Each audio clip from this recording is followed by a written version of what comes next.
Si un homme veut être certain du chemin qu'il parcourt, il doit fermer les yeux et marcher dans les ténèbres.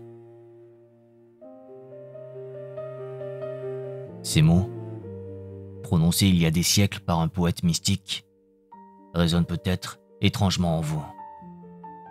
Ils semblent défier toute logique, et pourtant, je vous le dis, ils portent en eux une vérité aussi ancienne que l'âme humaine. Ils décrivent une terre que beaucoup d'entre nous traversent sans jamais oser la nommer. Une terre d'ombre et de silence que l'on appelle la nuit noire de l'âme. Laissez-moi être clair avec vous. Ce dont je parle ici n'est pas la tristesse passagère qui vient et qui va comme les nuages. Ce n'est pas non plus le simple vague à l'âme d'un soir de pluie. Non, la nuit noire de l'âme est un désert. C'est le sentiment que le sol même de vos certitudes s'est effondré sous vos pas. C'est un silence, là où il y avait autrefois une prière, un écho, une connexion. C'est regarder dans le miroir et ne plus reconnaître la personne qui vous fait face. Car tous les masques, tous les rôles, toutes les histoires que vous vous racontiez sur vous-même ont été réduits en cendres. C'est une perte de sens si totale qu'elle vous laisse nu, vide et profondément seul face à l'immensité. Alors, dans les minutes qui suivent, je ne vous offrirai pas de fausses lumières. Je ne vous donnerai pas de raccourcis pour fuir cette obscurité. Mon intention est plus simple et peut-être plus essentielle. Je vous propose une carte de cette nuit, dessinée non pas pour en sortir plus vite, mais pour apprendre à y marcher, pour en comprendre le langage secret qui est celui de la transformation.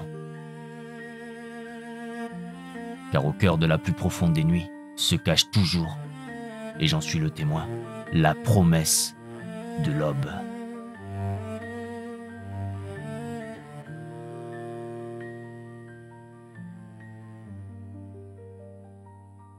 Pour comprendre ce voyage dans la nuit, je vous invite à remonter le temps avec moi, loin, très loin, dans l'Espagne fervente du XVIe siècle.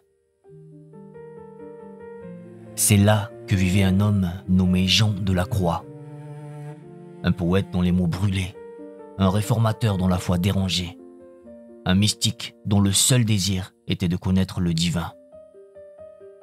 Mais sa vérité lui a coûté sa liberté. Pour ses convictions, il fut emprisonné par les siens.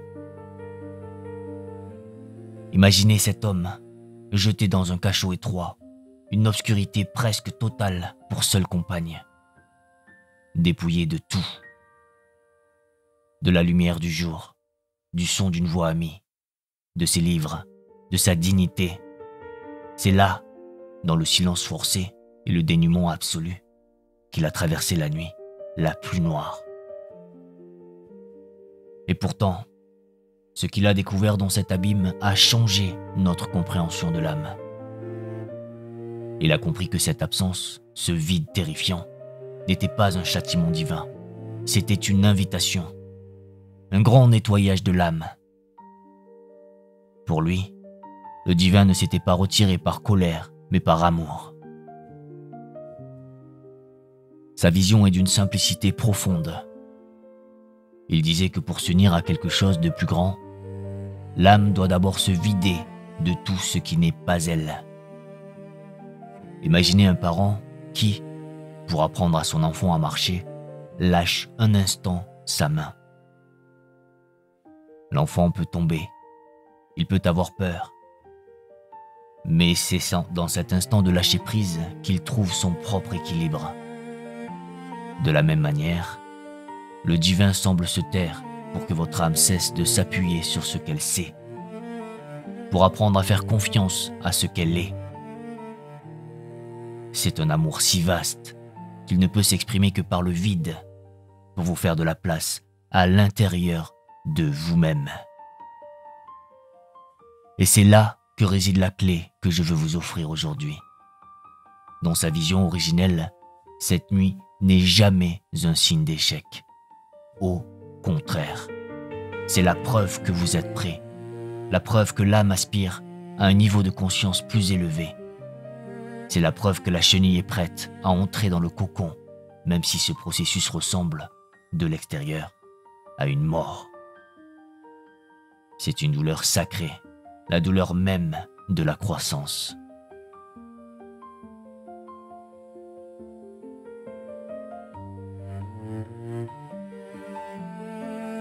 Si le mystique parlait le langage de Dieu, la psychologie moderne, elle, parle le langage de l'âme. Elle nous offre un autre miroir pour contempler cette nuit.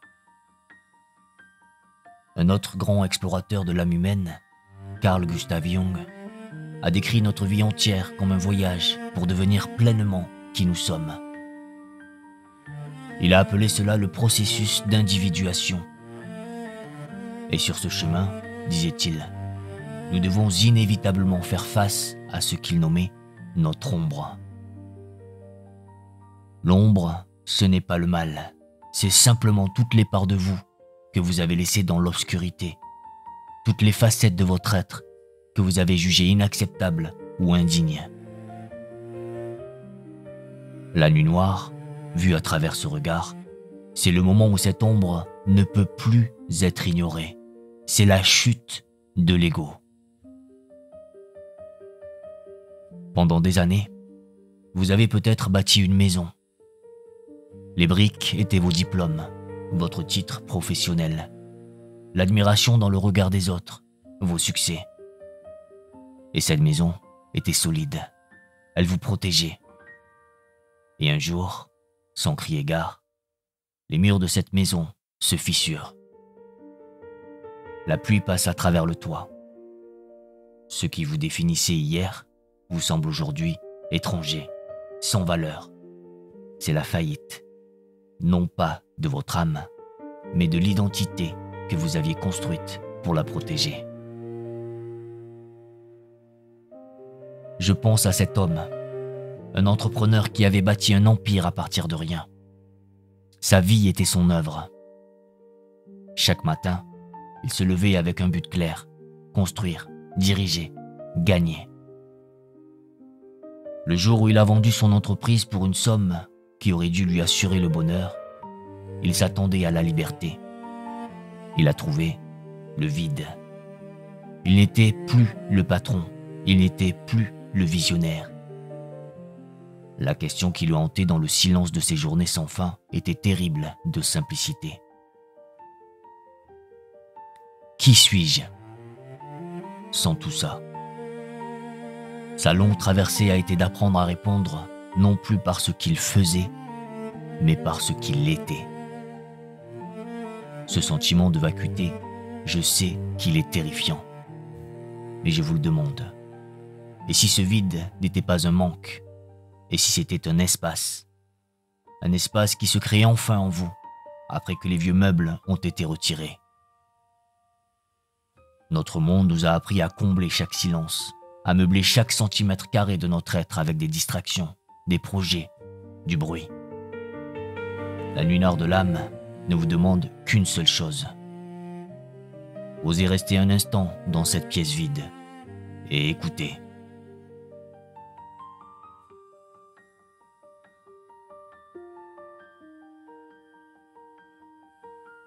La vie, dans sa sagesse parfois terrible, place sur notre chemin des épreuves qui agissent comme un feu. Je ne parle pas des petites contrariétés, mais des grands vents qui menacent de nous déraciner. La chaise vide d'un être aimé qui ne reviendra pas. Le verdict d'un médecin qui change le futur en un instant. Le serment d'amour qui se brise et emporte avec lui les paysages de demain. Ou la porte d'un bureau qui se ferme pour la dernière fois, emportant un statut, une identité. Lorsque ces événements surviennent, ce n'est pas seulement votre cœur qui est touché. C'est le récit de votre vie qui se déchire. La carte du monde que vous teniez entre vos mains, celle qui indiquait le chemin, les destinations, les certitudes, est soudainement effacée. Elle est devenue un parchemin vierge, et c'est cette perte de narration, cette absence de chemin, qui vous plonge dans le chaos intérieur.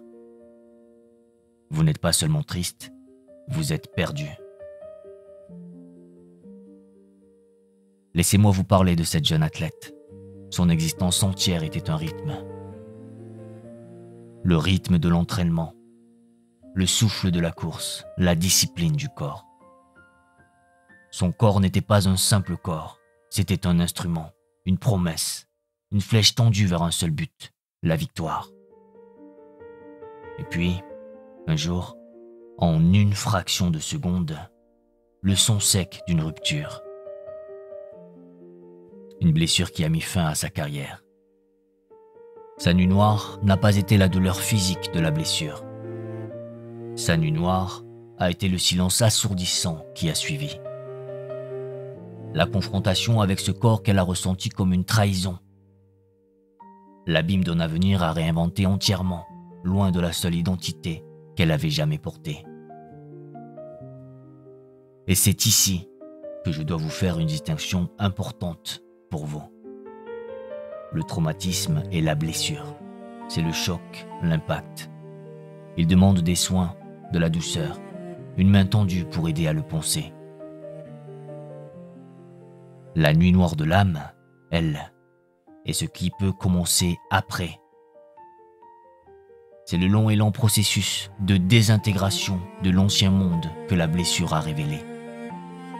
C'est le creuset où tout ce que vous pensiez être est brûlé, non pas pour vous anéantir, mais pour vous purifier.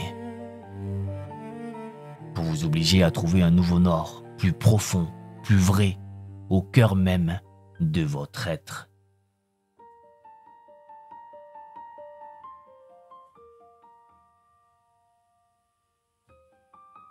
Alors que faire dans cette nuit où tous les repères ont disparu? Que faire quand l'action même semble vaine? Et si je vous disais que la première chose à faire est de ne rien faire? Votre premier réflexe, je le sais, est de lutter. Vous voulez allumer une torche pour chasser les ombres, crier pour briser le silence, courir pour trouver une sortie. C'est la réaction de l'esprit qui a peur du vide. Mais l'âme, elle, vous murmure une autre voix, celle de la reddition. Non pas une reddition par défaite, mais une reddition par confiance. Lâchez les armes. Cessez de se débattre contre les vagues et apprendre à flotter. Ce n'est pas un acte de faiblesse, mais de courage suprême. C'est ici que vous êtes invité à découvrir l'art de la patience et celui de la foi. La foi dont je parle n'a pas besoin de temple ni de livres sacrés. C'est la confiance intime dans le processus de la vie elle-même. C'est savoir, au plus profond de vous, que tout comme la nature a ses saisons, votre monde intérieur a aussi ses hivers.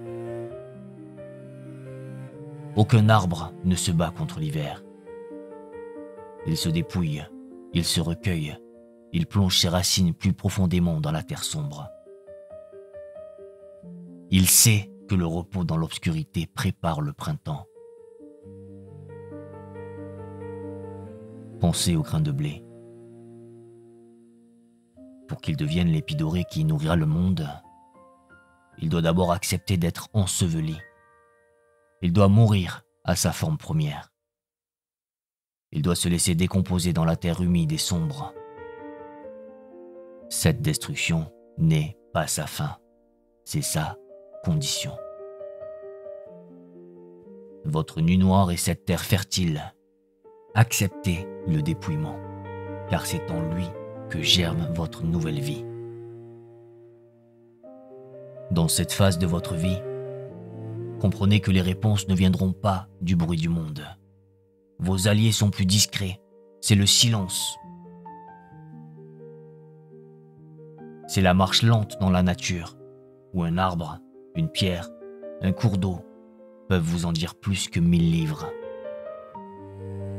C'est la page blanche d'un carnet, prête à accueillir vos questions sans exiger de réponse immédiate. Le but n'est pas de trouver la bonne réponse. Le but est d'apprendre à habiter la question. De s'asseoir avec votre inconfort comme avec un vieil ami, sans chercher à le chasser.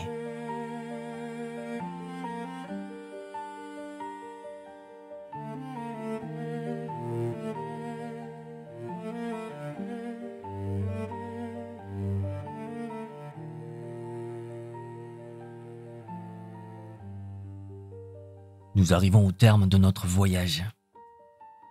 Nous avons contemplé la nuit noire de l'âme à travers le regard du mystique, du psychologue et des épreuves de la vie. Et si vous ne deviez retenir qu'une seule chose, que ce soit celle-ci. Cette nuit n'est pas une erreur dans le récit de votre vie. Ce n'est pas un problème à résoudre, mais un passage sacré à honorer. Sachez ceci, on ne sort pas indemne de cette nuit, et c'est là sa plus grande grâce. On en sort transformé. La lumière qui revient n'est pas celle un peu naïve d'avant la tempête. Elle est plus profonde, plus humble, plus vraie. Elle a le poids de l'obscurité qu'elle a traversée. Il existe au Japon un art ancien et magnifique appelé le kintsugi. Lorsqu'une poterie de valeur se brise, les maîtres artisans ne la jettent pas. Ils ne tentent pas de masquer les fissures. Au contraire, ils les honorent. Ils les joignent avec de la laque saupoudrée d'or pur, si bien que les lignes de brisure deviennent la partie la plus précieuse de l'objet. Vos cicatrices sont 7 poteries. Et la nuit noire de l'âme est ce feu étrange qui ne détruit pas, mais qui révèle l'or caché au plus profond de vos fêlures. La véritable force n'est pas de n'avoir jamais été brisé. C'est de porter ces cicatrices dorées comme la preuve que l'on a vécu et que même dans l'obscurité la plus totale, la beauté a trouvé son chemin. Merci de m'avoir accordé votre temps et votre attention pour explorer ensemble les profondeurs de cette expérience si humaine. Prenez soin de vous.